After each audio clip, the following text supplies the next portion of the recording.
Well, hey everyone, I'm Jason Knott. I'm the pastor of First Dunedin, and we are in the beginning of a new message series called Reset, all about, how do we actually kind of hit the reset button on our lives. And so each week throughout this message series, we've also been looking at different spiritual practices that can help us in resetting our lives. And so the first one that we're going to look at today is the spiritual practice of Sabbath. And what that means and what that looks like. And so what we're doing throughout all of these is I thought it would be great to just bring in some other voices, some people who have some great deep wisdom about these different practices. And so today we're honored to bring in a very special woman who happens to be my mother-in-law, Sarah Baldridge. And so we're happy to have her here today. She's a woman of just extreme deep faith. She's raised kids. She's done all this stuff. She's also just a deep lover of scripture, has taught many Bible studies. And so she's just knows a whole lot about all of this stuff.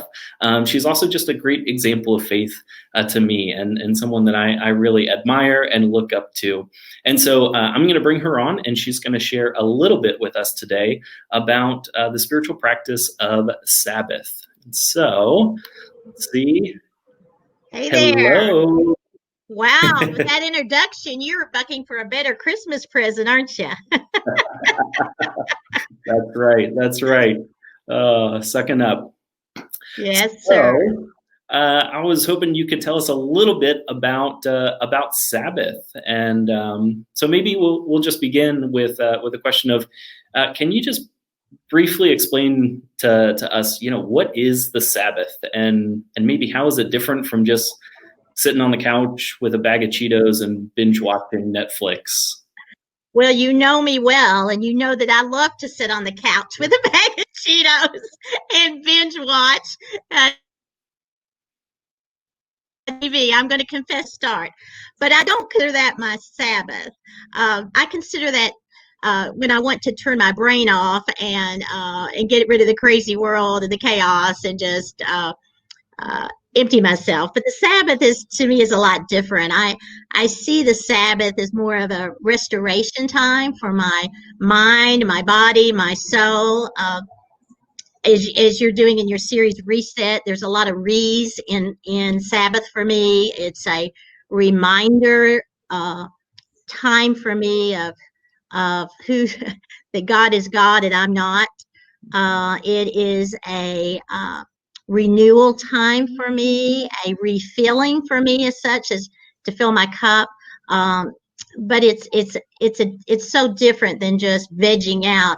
It's a chance to allow God to really come in and just to give me life again. And I guess the best reword I could think about is an opportunity for God to recreate in me. Mm. Yeah, I love that. Reminder, renewal, refill, recreate. Yeah. There's just so many reset. I mean, there's so many re's with it. And when you think about it, when we think about Sabbath and in Scripture, when we talk about when we first hear about that is in the creation story. But as followers of Jesus, we know that we're not to just stay as is, and that creation happens over and over again.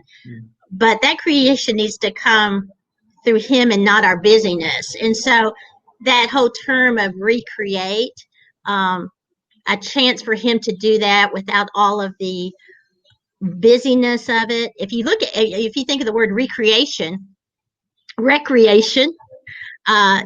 all part of it. And it's a chance God made us that way.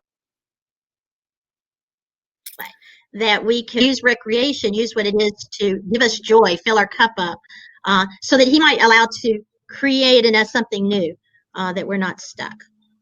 Yeah. And throughout the Bible, there's this, as you said in Genesis, the beginning of Genesis, that's where this idea first shows up, that God rested on the seventh day. But you see that all in Scripture, that there's always this pulling us back to to keep the Sabbath. And so just what do you think that tells us about God? What do you think it tells us about us, that this is such an important, such a big deal? Well, I think it is a really big deal to him because he cares about his flock and he knows we'll destroy ourselves. If we don't observe Sabbath of this restoration, he knows that we will literally kill ourselves. I know it's strange. It may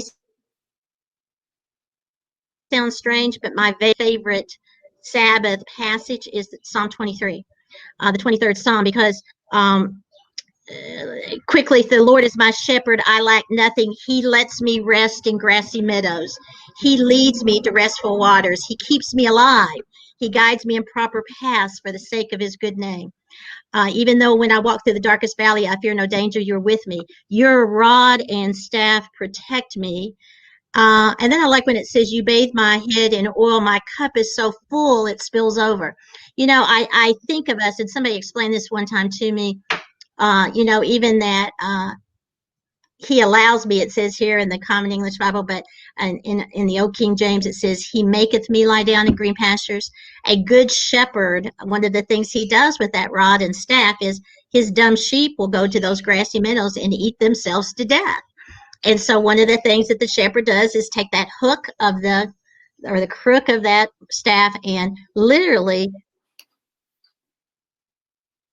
to this day, take the sheep down out from under them to make them lie down in green pastures. He knows that they will eat themselves to death. Well, we're no different. We're the dumb sheep. But we have a good shepherd who cares about us. It's going to allow us to eat. It's going to allow us to have those beautiful waters. It's going to allow us to have joy. But he knows that we just take it upon ourselves sometimes to think we know better what's best for us. And we don't. I mean, and I think in allowing Sabbath to become a ritual part of us, then it becomes a time when we are really reminded of he loves us and he does care for us. And he's looking out for us when he says, it's time to stop. It's time to just hold on for a minute. Yeah. Thanks for reminding us that we're all dumb sheep. Baba. So just like for us personally, we know God commands it. We see this throughout Scripture. But what do we benefit from Sabbath? I mean, why do we need it? Why is it important for us? I think it changes how we look at things. I think it changes the world for us. I think it changes our relationships. There's a sign in my kitchen that says, if mama ain't happy, ain't nobody happy. I know when I don't have Sabbath that ain't nobody going to be happy at my house because, sorry, you may know that, because we're operating on our own resources. I grew up, I'm sitting here in Kentucky, by the way, which is the greatest Sabbath ever as we're talking. And I grew up thinking of Sabbath as you go to church, Sunday's that special day, and that's the Lord's Day, as we called it. And then all the stores were closed. In fact, they had the blue laws. I remember when they came into effect where, you could actually go to the grocery store doing that. And then we would go out on the hill at my grandmother's hill and a family. And that was a really special time. And it really, it connected me with relationships. But as I got older, and especially as you have found, in ministry, when that becomes in the family profession as married to a minister, Sundays aren't Sabbaths anymore. Sundays are work days. And I mean that in the greatest sense. I mean, there can be worship and there can be all of that, and it needs to be. But it is not the same as Sabbath. And then so all my world started to shake of, have I categorized Sabbath as, something that maybe that's not what God sees it as? Yes, I definitely believe the need for worship. Yes, I believe the need for that. But can God do that outside of a Sunday, as I grew up with? And can he do that in ways that I would not have thought about before. Some of the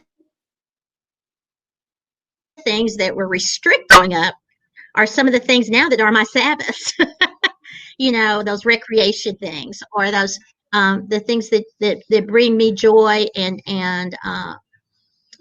fill my cup, didn't really happen in the traditional way it did when I was younger. Now, I do think the family relationships that were out on the hill, the sitting out, which I'm doing right now, that that that did develop Sabbath in me. But don't get stuck into a day or a time or uh, a method that you think is. I think we make Sabbath a lot of don'ts rather than a lot of do's sometimes. But the necessary do is do it. You need to do it, or he may take the crook and say it's time. You, Yeah. it's time to lay down. Yeah. Yeah. Yeah, I know. I've had to adjust my practice of Sabbath over the years, and yeah, like what you're saying, Sunday is it is a Sabbath in some ways. It's renewing and refreshing and recharging, but it's also, for me, also, working on that day. It's Right. draining as well. Right. Right. Right. And so there's been that shift in kind of my own life. And so you've talked about this a little bit, but could you just give us maybe, for somebody who's not used to practicing like a Sabbath rhythm in their life, what are just maybe some helpful hints, some super practical ways to go about this? I know it might look different for everybody, but maybe some things that you found just helpful for you to just really kind of focus this time and set it apart as a Sabbath. And I think that's true, Jason. I mean, it is going to be different for everybody, and it is going to be at different times for everybody. I think I have found that in some ways I was practicing Sabbath before I realized it. I was talking about filling the cup, and I'm holding the cup right now. But people who know me well, here goes a car by. People who know me well know that one of my favorite things to do is to take a coffee cup. I don't believe I've ever drank a full cup of coffee in my life, but it's one of my favorite things to do is just to hold it.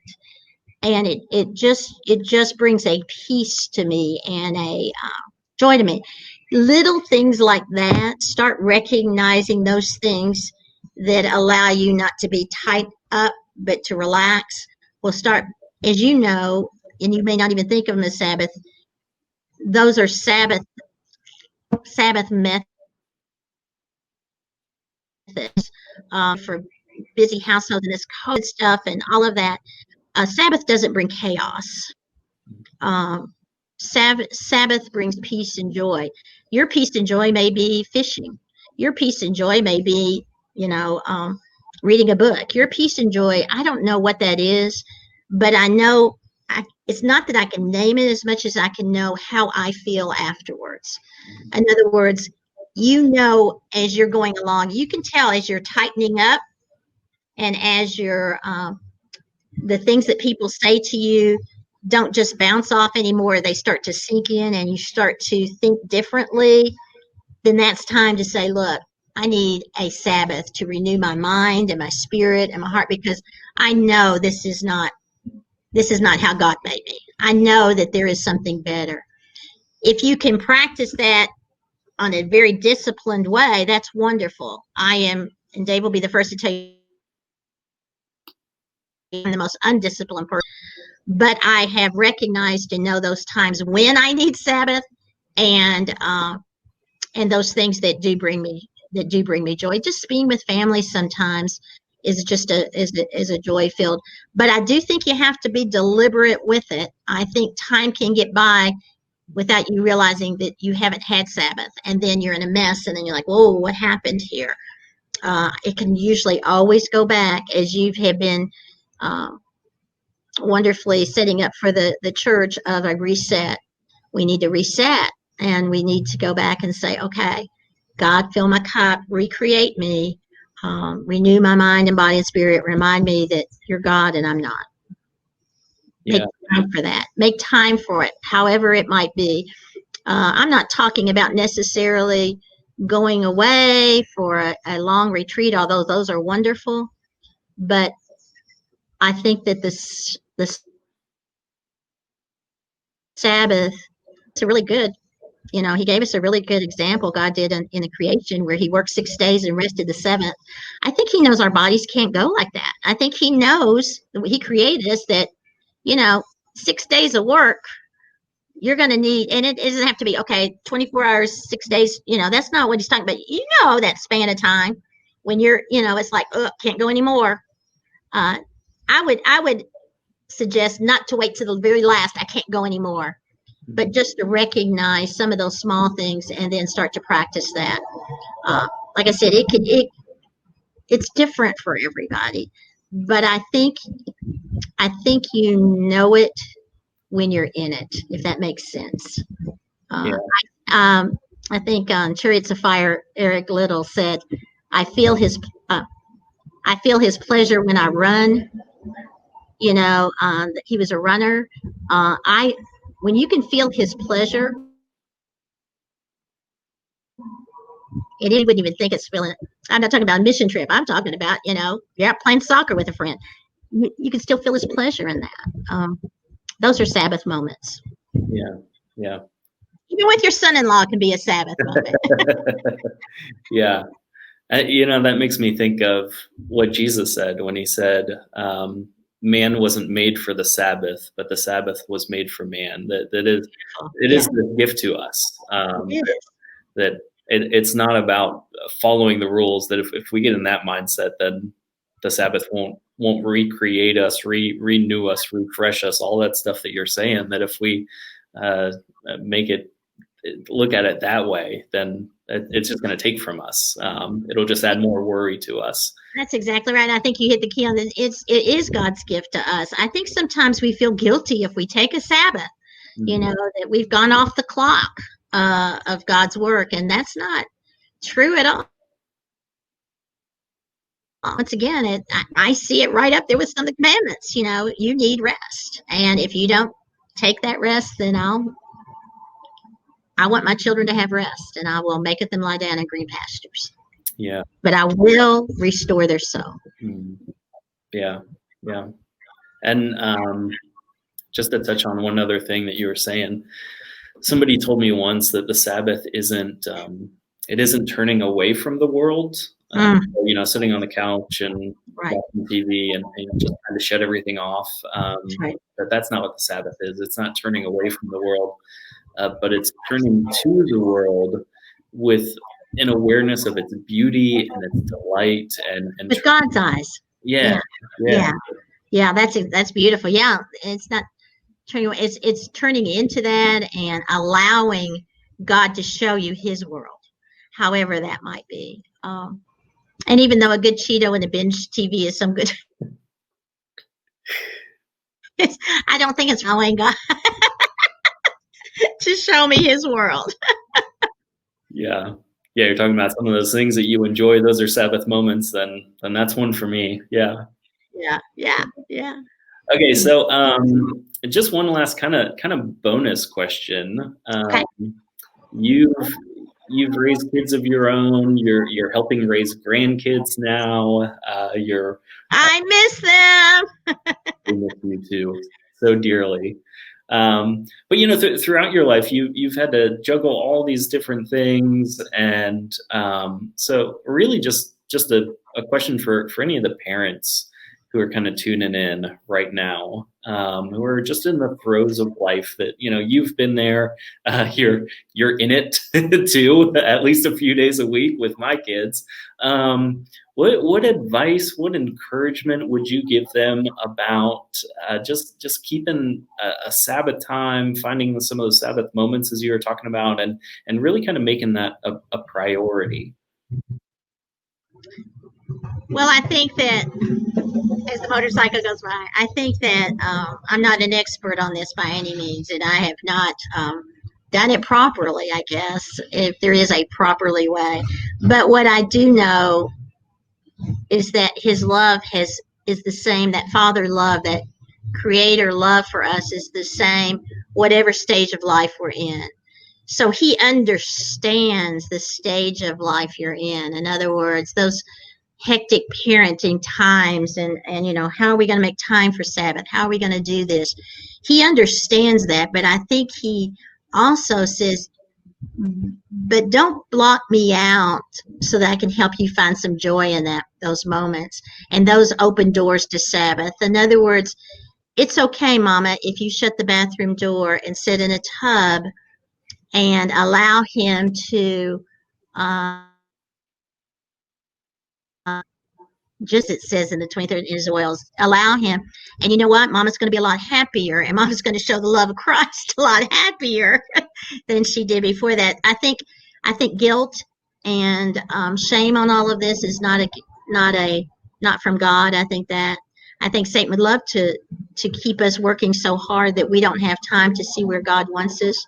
So I would suggest to those hectic parents, don't beat yourself up that you're not, but do understand that everything else will go better if you find and don't be guilty over finding those things that make you happy. You may have to switch off. You may have to find, if you're a single parent, you might have to have a friend and say, you know what, and call it Sabbath time. I think it's great if we start using the word Sabbath with our children, and say, you know what, I need some Sabbath. I need some renewal. I need to fill my cup. And maybe we could work out sometime like that. Recognize of Sabbath. Recognize laughter can be Sabbath because it takes out the toxins and brings in joy. But just start. I would think the very first thing of practicing it is begin to notice those things that make you go in the midst of busy. And then if you find those kinds of things, then find a time for those kinds of things to be able to be used more. Make it a priority. Don't make it a got to, but make it high on that list, that I really do believe if I can have time with my Lord, let him recreate me for till the next Sabbath. We'll begin to not just want it, but know that we need it. Yeah, that's great. And I had never thought of it that way. What you were saying was how guilt can be kind of the greatest enemy to Sabbath. That the guilt is that thing that keeps us pushing and stuck in this cycle that we feel guilty about taking a moment, taking a day off, taking some time to ourselves, and guilt is the great enemy that keeps us stuck in the rat race and all that. Yeah, it does. And then the more you're in the rat race, then the more guilty you feel, and then it just keeps on going. I will tell you this, as an older woman now, it goes by so fast. And there are so many times that I wish I would have been more Sabbath thinking in my relationships, in my things that I did and that kind of thing. Than I have been. But once again, I can't feel guilty over that. I just need to say, that's why I need a new Sabbath to recreate in me now. Now, how do you want me to reset my button? How do you want me to go? And go it from there. So. Yeah, that's great. That's great. Well, hey, thanks for hopping on and sharing some of your wisdom with us, and enjoy your Sabbath time in Kentucky. Well, I'm not sure it's wisdom, but I wish you could hop here to Kentucky with me and have some Sabbath and some good sweet corn. Yeah. Well, just make sure you do come home. So I plan on doing that. I definitely plan on doing that. Yeah. Well, hey, thank you so much for being on here, and just a great conversation. And I know I learned some stuff, and I'm sure some of our folks did as well. So thank you for the opportunity. Love you. Love you too. All right. Take care. Bye-bye. Bye. All right. Well, so that was our interview about Sabbath with Sarah Baldridge. Just grateful for the wisdom that she was able to share with us today. And hey, I hope that you take some of those things, maybe some things that stood out to you, and you use them. You practice them throughout this week, where we are kind of focusing on practicing Sabbath, practicing some of those Sabbath moments in our lives, and maybe trying to build a little bit of a rhythm around that to, as she said, recreate us, renew us, refill us, and reset us. And so, hope to see you all on Sunday morning for worship at 9:30 or 11. And I pray for a great Sabbath-filled week for you, that it would recreate, renew, refill, and reset you. Thanks for joining us.